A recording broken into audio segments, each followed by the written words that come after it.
I'm Adam. And I'm Acorn. And this is Where There's a Williams, There's a Way. Hey, Acorn, what do you think of butterflies? I think that oftentimes they are very pretty animals that flutter about like a piece of paper caught in the wind. Oh, what a poetic description. When you watch them fly, it's like they aren't actually in control, but rather being pulled from one direction to another. Huh. In today's book, a little girl does not feel as if she's in control, as she lives in Nazi Germany. Let's get started.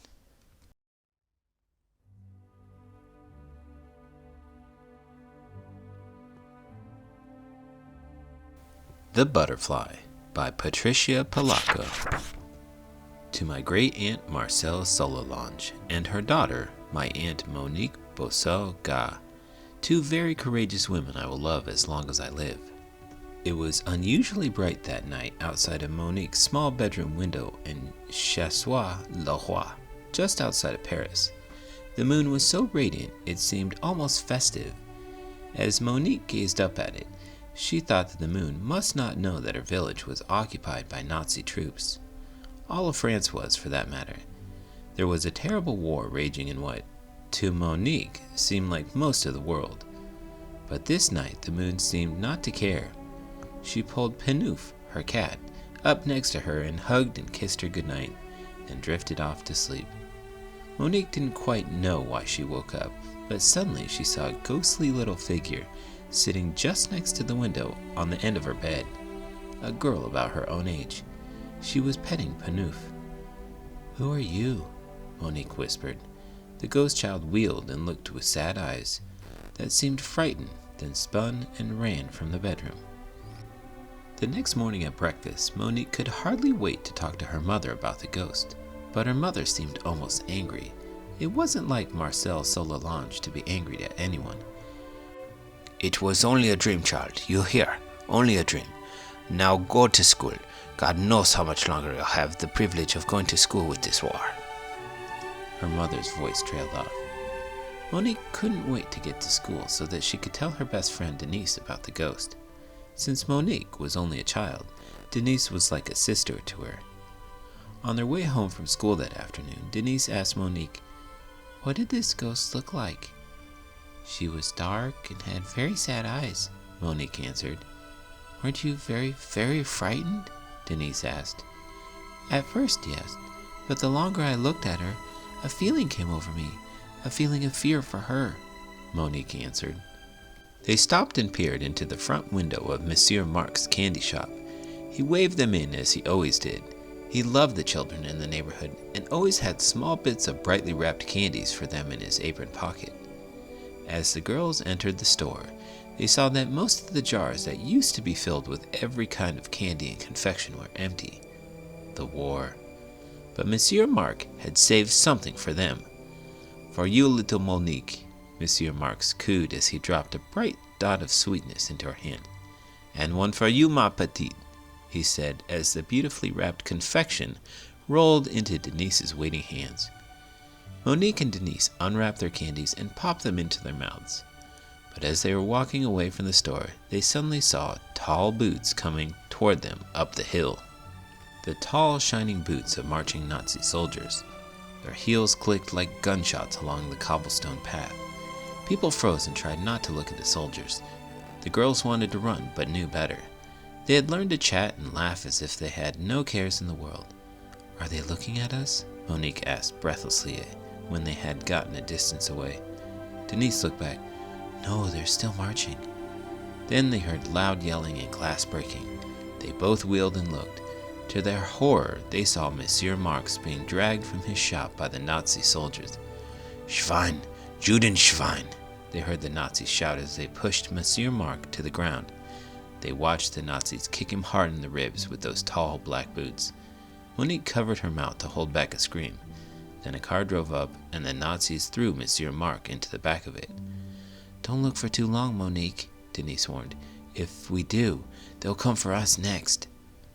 The girls were both sobbing by the time they ran up Rue de Bonnard to Monique's mother's house. They knew it had happened before during these years of the occupation, but never had they seen it. And to Monsieur Marx. Why, maman, do they do that to Monsieur Marx? Monique choked through sobs. The Nazis hate people like Monsieur Marx, ma chérie. It's so pointless and cruel. Her voice faded to a whisper. What do you mean, people like Monsieur Marx, maman? Monique asked again. You know, Monique, her mother answered. Jews. But Monsieur Marx is a Frenchman, Denise said. Marcel hugged them both. The Nazis can't be here forever, my sweet children. Mother France has been here for centuries. They, for a short, terrible time. Marcel had tears in her eyes.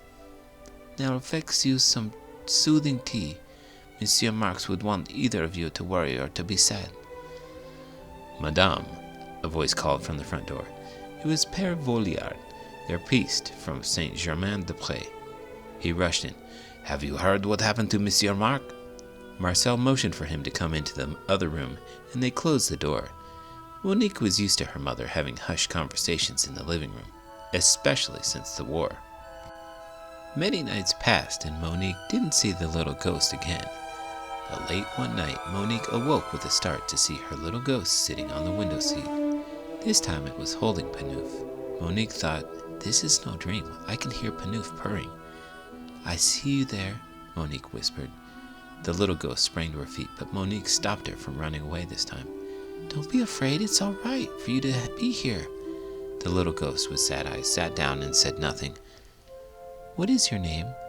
Where do you come from? Monique asked. The girl sat for the longest time, holding on tightly to Panouf. I once had a cat just like this one, she finally said. Her name is Panouf. What is yours? Monique sat down by her. My name is Servine. Servine. Where do you live? Monique whispered. I have lived in many places since the war, the ghostly Servine answered. Where do you live now? Your parents must miss you, especially in the middle of the night like this. The girl didn't answer. Where do you live? Monique insisted. Here, Servine finally said. Here? Monique said with such surprise and so loudly that it might have awakened the whole neighborhood. But I live here. That poor candy man. They wouldn't have done that to Willy Wonka. Actually, the Nazis probably would have. No way. Why would you ever want to hurt Willy Wonka? In the original movie, Willy Wonka was played by Gene Wilder, who was raised Jewish. So the Nazis would have taken him too? They didn't care who you were. They wanted to completely exterminate all Jewish people. I don't know what's crazier, that people out there think like that, or that things like this really happened. Imagine the world where you'd be living in when you think that you have a ghost in your house, but the real reason is even crazier. Or furthermore, imagine having to live like a ghost. Trying times indeed. Servine motioned Monique to follow her. They both tiptoed down the stairs and crept into the day room. There Monique saw the rug pulled back and what looked like a door in the floor. Servine pulled up the door, and they both climbed down a very narrow set of stairs into a part of the cellar that Monique didn't even know existed. The walls were scraped clean, and there was a small table with a tiny tray and supper dishes on it. Monique could see another small room with cots. It looked like people were sleeping on them. My mother and father and I have been here for a very long time, Servine whispered. We're being hunted by the Nazis, you know. We're Jews. There are many of us hiding all over France. But how have you stayed here without my maman knowing? Oh, Madame Solange? She knows. We aren't the only ones that she has helped. How could this have been happening in her own home, and her mother never said a word to her about it? Your mother made a promise that I would never come to your room again while you were there. I don't understand. It puts you in great danger to know about me. She's protecting you. Monique started to say more, but it sounded like footsteps echoing upstairs. Could Marcel have heard them? Vite, vite, Monique. Servine pushed her up out of the hidden room. But when will I see you again? Monique whispered as the door closed over the top of her new friend. The next morning at breakfast, Monique didn't know what to say to her mother. Somehow, she seemed mysterious, but she chatted to Monique cheerfully as always. "Go to your garden, my sweet child, and cut some of your beautiful flowers for our table, won't you?" Monique skipped out of the kitchen doors into her garden with Panouf trotting after her. Panouf was playing with the petals of the flowers as Monique cut them and put them into the basket, when all at once the cat crouched and made herself flat against the ground. Her eyes were ablaze. Then Monique saw why. A papillon, a butterfly, fluttered from flower to flower. As it landed on a bright blue iris near the wall, Monique gathered Panouf into her lap. "No, ma petite, just look. See how beautiful?" They both sat quietly as they watched the butterfly together. Suddenly the air grew still and heavy.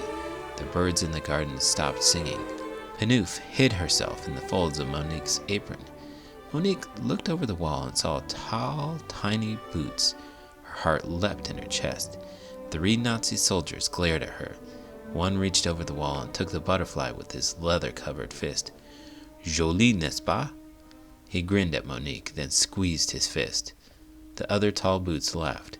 They mumbled something and walked away. "Mama! Mama! Tall boots!" Monique shrieked as she ran into the house and blurted out what had happened in the garden. "Sacre bleu, those monsters!" Her mother grumbled as she held her child as close as she could. "Mama," Monique finally sobbed, "did they do to Monsieur Marx what they did to the butterfly?" Her mother did not answer. She rocked Monique gently and stared out the window. But Monique had her answer. Now she understood the sadness in Servine's eyes, the fear that was in the eyes of her neighbors and friends whenever the Nazi soldiers came close. She knew now she had to protect her friend. At all costs, she had to keep the secret that lived in her basement. From that time on, Servine came to Monique's room as often as she could without waking her own parents or Monique's mother. Marcel could never know.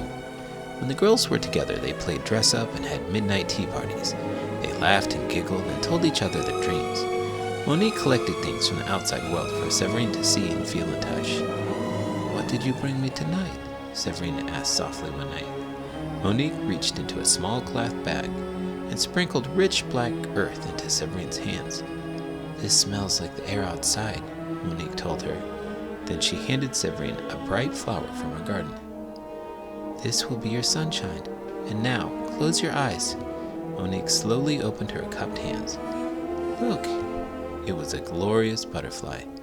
"A papillon," Servine whispered in wonder. Monique put the butterfly near Servine's cheek. "Let his wings flutter," Monique whispered. Servine caught her breath and smiled. "Like the kiss of an angel," Monique said softly. Tears began to fill Servine's eyes and roll down her cheeks. "I miss my home, Monique. My own bed, my own kitty, my garden.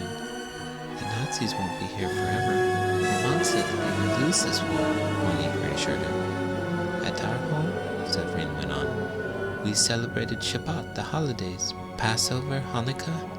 My mother cooked for days. Family came from everywhere. Then it all changed. We had to leave. My parents were afraid that the Nazis would kill us." "You'll be home someday. You'll see. Papa is so sick from breathing damp air. He hasn't seen sunlight for months. Maman has to cover his mouth with a pillow so that his coughing can't be heard upstairs." "I promise, Servine. Someday you'll be as free as that papillon." "Let it fly now, Monique," Servine said. "When it flies, it will be as if Papa, Maman, and I are flying away." The girls took the butterfly to the open bedroom window and threw it into the night air, then stood and watched it until they couldn't see it anymore. All of a sudden they looked up. For what reason, who knew? They saw Monsieur Lendorme, the man next door, looking right at them from his window across the courtyard. Monique's heart leapt in her chest. Servine slid down under the windowsill so that Monsieur Lendorme couldn't see. The girls looked at each other in sheer terror. They knew that they had to tell Marcel. They ran to her room and awoke her. She was startled to see the two of them together. When they told her about their secret meetings in Monsieur Landorny, Marcel sank to her knees in front of them. Mon Dieu, she said mournfully as she rocked with fear. Are you angry, Madame Solange? Servine asked as she began to cry. Oh no, ma petite. No, of course I am not angry. You are a little girl. You didn't ask for this war, or to be kept in my cellar. You needed to play. Children need other children. Marcel smoothed her hair. But you are no longer safe here, my dear. We must leave home tonight. Marcel began to pull on her clothes. We need to get you and your family out of this country. Let me see. Père Voliard will take your parents to the next refuge. You will travel with Monique and me. Yes, hurry, petite. Put on as many clothes as you can. Dress in layers. We can't carry valises or we'll attract attention. I don't want to imagine what it would be like to be afraid of people knowing that I even exist. I imagine that either you'd be living one of two ways. What are those? Either you've given up hope and are waiting to die. I hope not. Or you have faith that all you have to do is wait. Wait for what? For the end of the war? For people to come to their senses? For a chance for freedom? What do you think that the people that were hiding in secret compartments in other houses ate? Whatever the people that were aiding them could spare. Probably not hot sauce. Oh, the horrors! The girls watched as Marcel, Père Voliard, and Servine's parents dug holes in the cellar floor and buried everything that would look like someone had lived there. Then it was time for them to leave. Her parents came out dressed as a nun and a priest. They both cried as they held Servine and said their goodbyes. They would next meet in a village in southern France near the Swiss border. God be with us tonight, Père Voliard prayed. Adonai, Yahweh, et à nous, Hallelujah, Servine's father prayed as he cried, God will be with us tonight. It seemed that Monique, Servine, and Marcel had walked for miles in darkness, through back alleys, avoiding street lamps, taking great care to be as quiet as possible to be. With the first light of dawn, they had reached the countryside. They stopped to rest under a grove of trees, close to their rendezvous with the people who would take Servine to her parents. Marcel had just given the girls some bread and cheese when she pulled them both into a ditch. She motioned for them to be still and quiet. A patrol car full of Nazi soldiers slowly drove by on the country road. After the car passed, the three sat without speaking. Finally, another car came driving slowly down the road. It stopped by the bridge a few hundred feet away and turned its headlights on and off 3 times. It's time, my precious child, Marcel whispered as she pushed Servine out of the ditch, and they ran toward the car. These people will help you and your maman and papa. At the car, Monique took something from the pouch she'd been carrying. It was Panouf. Take her, Servine, Monique whispered. Tears welled up in Severine's eyes. She folded Panouf into her sweater, then reached into her pocket and pulled out a fine gold chain in which hung a gold Star of David. Remember me, Monique. We are practically home, my little one, Marcel said as she and Monique arrived at the train station in Melun. This was where they would board the train and go back to Chassois-le-Roi. But there was an unusual amount of travelers for that early time of day. The station was crowded. Nazi soldiers were everywhere, stopping people, searching them, and barking orders. Marcel took her daughter's hand. In the other, Monique clutched the chain. As Monique and Marcel drew closer and closer to the gate where their papers would be checked, Marcel pulled a bundle of tickets and documents from her handbag. The entire station of people had to squeeze through the tiny gate to board the train. Suddenly, the crowd behind Monique and her mother surged and pushed so hard Monique lost Marcel's hand. Monique couldn't see her mother anywhere. People pushed and shoved, and Monique lost her footing and fell. When she did, Severine's necklace slid out of her hand onto the platform floor. Quickly, she put it into her pocket, pulled herself to her feet, slipped into the line that was pushing through the checkpoint, and was swept with them into a shabby coach car. The tall boots were shouting at everyone. What if they searched her and found the necklace? And where was her maman? She could see through the window of her train car people standing on the platform waiting to catch a train going in the opposite direction. Had her mother been pushed into that line instead of onto this train? She tried to see through her own tears to find her mother's face. When she saw a girl alone, she looked thin and sad, very sad, like Servine. On the girl's coat was a yellow Star of David. Was it Servine? No, she could see now, it wasn't Servine. But it could have been. Monique held Severine's necklace tight in her pocket. "Oh, Mama, Mama, where are you?" she cried as the train lurched away. The train rolled to a noisy stop. Saint-Georges, the sign read. Only 2 kilometers from Chassois-le-Roi. From home, Monique walked through alleys and back streets that only hours before she, Servine, and Maman had passed. "Oh, Maman," she cried as she walked.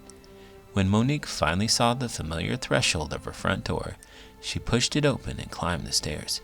She could still smell her mother's scent in the air. She was tired, so tired. She threw herself across her bed and fell into a deep sleep. Then she dreamed over the mother's voice. "Ma chérie, ma petite," the voice said. She dreamt a cool hand crossed her brow. It seemed so real. When she opened her eyes, she saw the hand was real. The voice was real. It was her mama. "Oh, my sweet, brave little girl," her mother cried as they rocked in each other's arms. "I just knew that I would find you here." 1 week passed, 2. Monique tried to imagine that Servine and her mama and papa, and of course Panouf, were safe. Then the tall boots would march by her front gate, reminding her how hopeless it seemed. If only she had a message from Servine, a sign, something. And then one day Monique and Marcel were planting next year's bulbs in the garden, when Marcel suddenly gasped. "Regarde, Monique, look!" Her mother pointed at the bleak sky above them. A butterfly fluttered down into the garden, and another, and another. They both watched as butterflies started to land on the dry stalks of faded flowers. First there were 3, then 10, then 20 and 30.